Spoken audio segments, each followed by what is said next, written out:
El negoci de l'adoberia durant dècades molt pròsper a Osona va anar traslladant part de la producció a la Xina per abaratir costos salarials i també mediambientals. El creixement accelerat del gran gegant asiàtic i les possibilitats de negoci han fet que una acadèmia d'idiomes de Vic ofereixi ara cursos de xinès.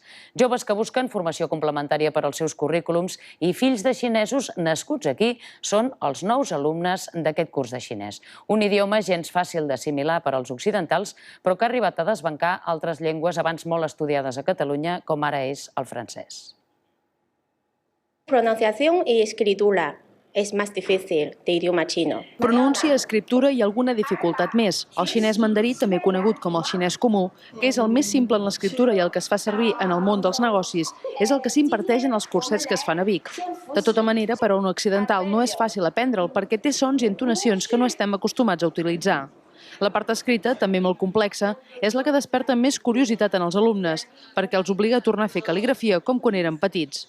Però els aprenents no es rendeixen. En el xinès hi veuen futur. M'agraden molt els idiomes i vaig saber que aquí feien xinès. I em va agradar, però de seguida te n'adones que és important pel futur i no sé, vull continuar, no vull pas deixar.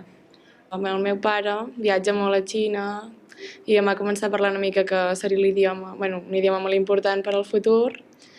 I no sé, em va començar a motivar perquè vingués. Que no tanquem les portes a poder ofertar qualsevol tipus d'idioma que els nostres clients estiguin interessats en aprendre, perquè de fet aquesta és la nostra feina. Som una empresa que dona serveis lingüístics i l'ensenyament de llengües, siguin quines siguin, doncs és part de la nostra feina. El xinès pot suposar un valor afegit en el currículum professional d'aquest centenar de joves que es preparen per al futur.